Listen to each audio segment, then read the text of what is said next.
Welcome to Ecosphere English. Thanks for joining us today. We're glad you're here. Let's jump right into the conversation. Hello and welcome back to Ecosphere English. I'm Maya, and with me as always is Diego. Today we're talking about something that's, everywhere in our lives, time. Specifically, time management for English learners. Busy people who want real progress without feeling guilty all the time. Hi everyone, I'm Diego. I study habits, attention, and motivation, especially for adults who are juggling work, family, and study. Today, we'll share science-backed tips that are gentle and realistic, not extreme productivity rules. Yes, we're not here to tell you to wake up at 4 a.m. or to give you a 10-step life overhaul. No, this episode is for ordinary learners with phones, jobs, families, and tired brains. We'll show how small, smart choices can make a big difference. Diego, why do we feel like we never have time? Great question, Maya. The short answer, it isn't that time is missing. It's that attention is being pulled in 1,000 small directions. There are a few psychological ideas to understand this: present bias, the planning fallacy, and optimism about the future. These make "I'll start tomorrow" feel normal. Present bias. That's when our brain chooses small joys now over bigger rewards later, right? So scrolling feels good now, and improving English is a reward for the future. We can all relate to that. Exactly, and we also overestimate what future us will do. We all picture future me as having more energy, fewer interruptions, a superhero version. But usually, future you has the same phone, the same family, the same job. Oh, future me is always a superhero. Future Maya can do a full grammar textbook in one night. Present Maya drinks tea and watches one episode. Okay, we could spend the whole episode on that problem alone, but let's explain what wasting time really means for learners. Yes, people often feel guilty, ashamed. I should have studied, or maybe I'm lazy. These feelings are universal. But wasting time is not just doing nothing. It's spending minutes in ways that don't help you learn, don't help you rest, and don't make you happy. That can be subtle. Right. So some activities that are not wasting time, sleeping enough, taking a real walk without your phone, watching an English show and paying attention, or sending a voice message to a friend in English. And things that probably are wasting your time, mindless scrolling, starting 5 videos and finishing none, or recopying vocabulary lists but never using the words. I like that list. Another helpful image is time as a bank account. Every day you get 24 hours deposited. You can spend it on investments like learning or health, neutral things like chores, or time thieves that leave you more tired and not closer to your goals. Thinking like this makes planning easier. So this is our first big point. Stop blaming yourself. The difference between "I'll start tomorrow" and "I did it today" isn't willpower. It's how you understand time, protect attention, and design small, realistic habits. Diego, can you explain task switching and why it eats our study time? Sure. Task switching is when you stop one activity, do another, then return. Research shows that it can take more than 20 minutes to fully return to deep focus after an interruption. That means a 1-hour study session with lots of interruptions might only have 20-30 minutes of real learning. Those quick phone glances add up. Wow, more than 20 minutes. That's huge. So it's not just about the clock time, it's about quality of focus. Okay, let's move into practical tips. Tip number 1, make a clear plan. Not vague wishes, but specific implementation intentions. Diego, you introduced this idea to me. Tell listeners how it works. Implementation intentions are simple if-then plans. Format: if it is, time, situation, then I will, action. For example, if it is 8 p.m., then I will listen to an English podcast for 15 minutes. Studies show these plans reduce the need for willpower and make starting easier. They take the choice out of the moment. Yes, so instead of I will improve my listening, which is vague, try on weekdays after dinner, I will listen to one short English clip and shadow 5 sentences. That's specific and small. Little wins are important. The brain rewards completion with a small dopamine boost. Right. Small, clear goals work because the brain loves quick wins. Crossing something off your list gives a little reward, and that makes you repeat the behavior. So micro goals are not just small, they're smart. Let me give some templates you can use now. Write them down or save them in your phone. After I brush my teeth at night, I will read 1 page of an English book. When I sit down on the bus, I will open my vocabulary app and review 5 cards. Every Tuesday and Thursday, I will write 3 sentences in English and send them to a friend. Try one today. And if you're thinking, I need big blocks of time, many experts actually recommend frequent shorter sessions, 15 to 30 minutes daily, over 1 long session per week. Spaced repetition and regular practice help memory more than marathon days. Okay, tip 2. Use small moments, what some people call time confetti. Your day is full of tiny slices, waiting for a doctor, standing in a queue, a few minutes before a meeting. If you prepare, you can use those minutes for English practice. Diego, what are good micro practices? Good question. Here's a menu of options. 5-minute options. Review 10 flashcards, repeat 3 sentences from an audio clip, or translate 2 chat messages into English in your head. 10-minute options. Listen to 2 short echosphere clips and repeat key phrases. Read 1 short news paragraph and note unknown words, or write 3 sentences about your day. 15-minute options. Watch a short YouTube video and repeat phrases. Do 1 app session out loud, or practice a typical conversation out loud. Good question. Prepare a micro English kit on your phone. 1 flashcard app, 1 note with target phrases, 1 playlist called English 10 Mins. Pre-download videos and podcasts so there's 0 friction when a small moment appears. Exactly. Preparation matters. If you have to choose what to do when you only have 3 minutes, you'll probably scroll instead. If the material is ready, you're more likely to use the time. Tip 3 is a favorite of mine. Connect English to things you love. Intrinsic motivation, enjoying the activity, creates long-lasting effort. Diego, how does this work? Intrinsic motivation means you learn because you enjoy the process, not just for an external reward.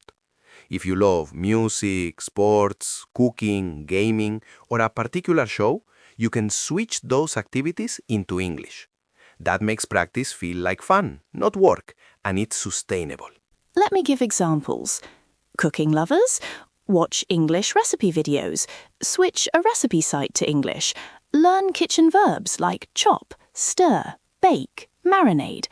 Gamers, change game language to English, join English Discord chats, note phrases from streamers.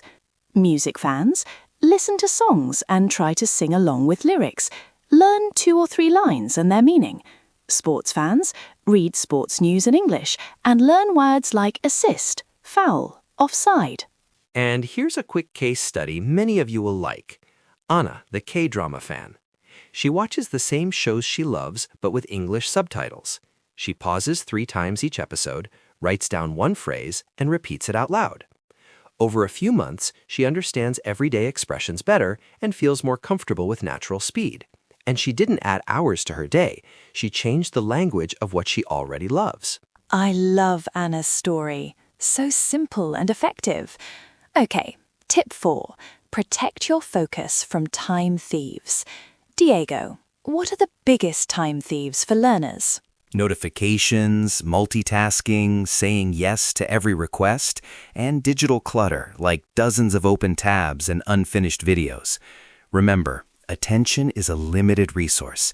If you spend it everywhere, you don't have enough left for deep learning. Some simple boundaries to try. The 20-minute focus rule. Set a timer for 20 minutes, full focus on English, phone in another room or aeroplane mode, then a 5-minute break. Or a notification diet. Turn off non-essential pings. App baskets. Move social apps to a folder on the last page. Scheduled scrolling. Allow yourself one short scrolling window at a set time. Study zone.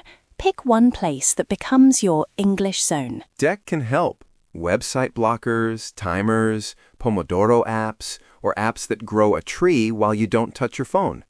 Technology isn't the enemy. It's a tool. Use it to protect your focus. I want to pause and give an honest example. I used to study with my phone on the table.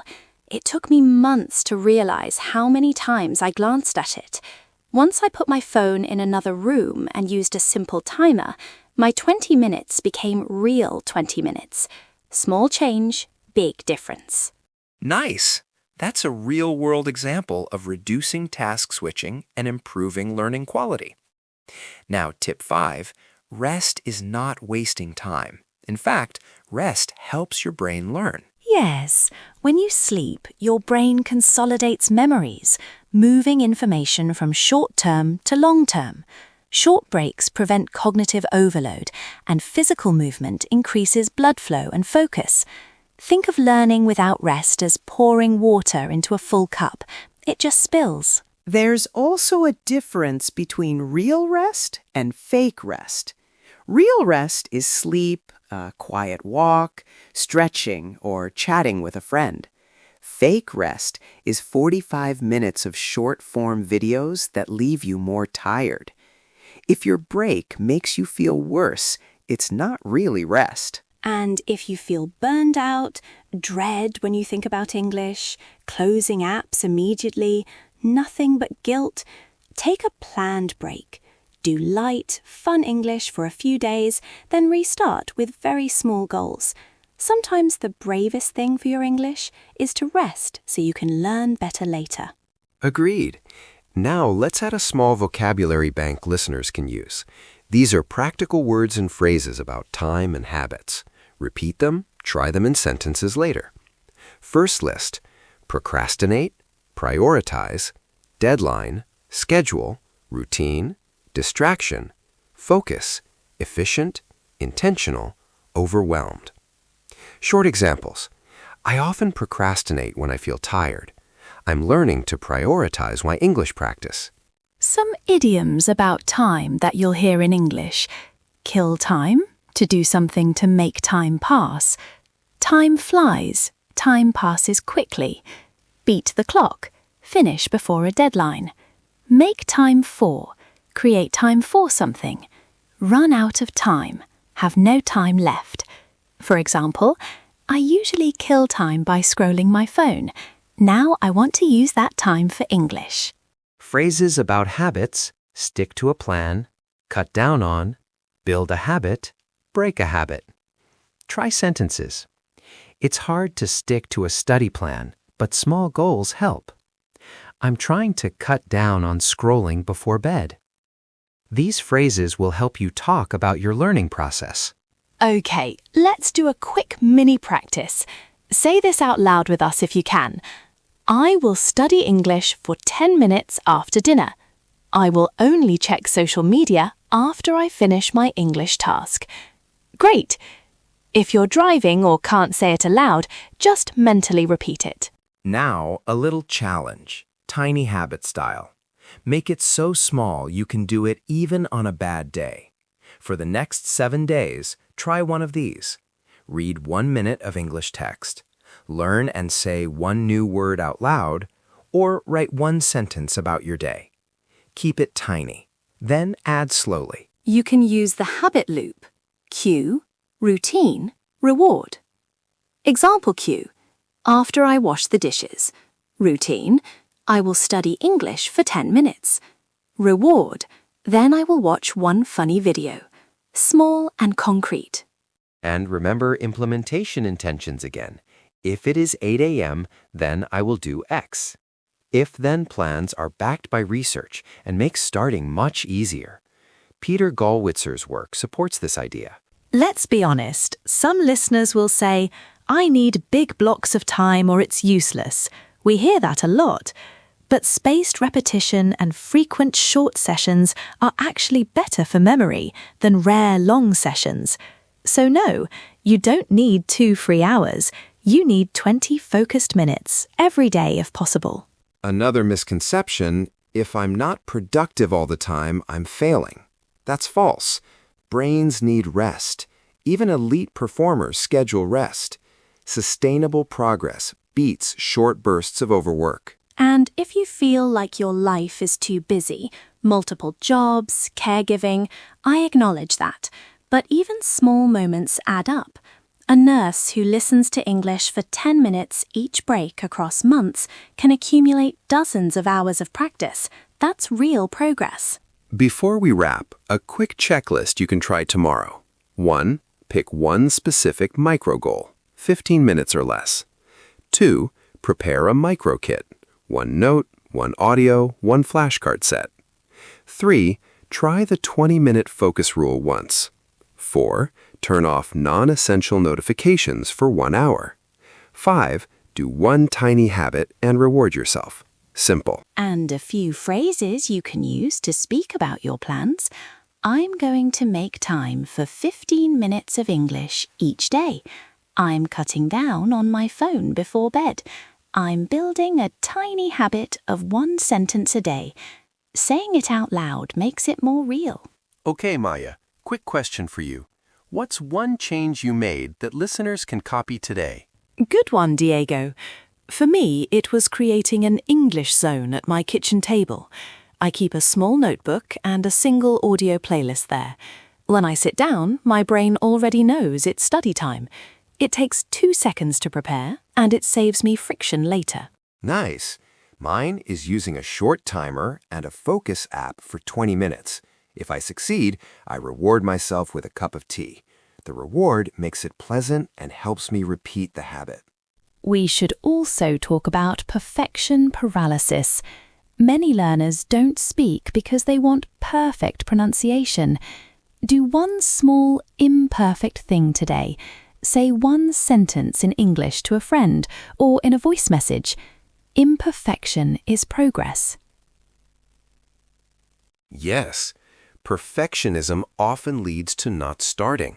A short practice with mistakes is always better than waiting for perfect conditions that never come.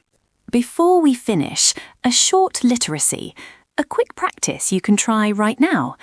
Pause the episode for 2 minutes. Think of one tiny English goal you can do today, then say it aloud or write it down. Ready? Good.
If you did, great. If not, don't worry. Try it after you finish our episode. Small steps add up. Okay, final thoughts. Your time is your life. Every choice about time is a choice about who you are becoming. Being intentional doesn't mean you never relax.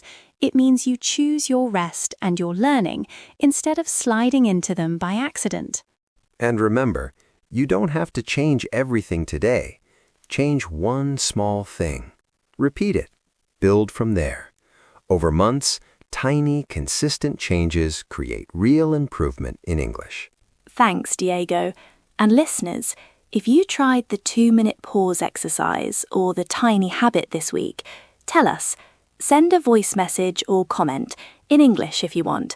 We'd love to hear your small wins. One last piece of encouragement. Rest when you need it. Protect your focus when you can. And connect learning to things you love. That combination is powerful. All right. That's it for today's episode on time management for English learners. We'll link some resources in the show notes, simple templates, and a tiny habit checklist. Remember, small, kind, and consistent. You've got this. See you next time. Keep practicing, even if it's just one tiny thing today. Bye for now. Wow, that felt good.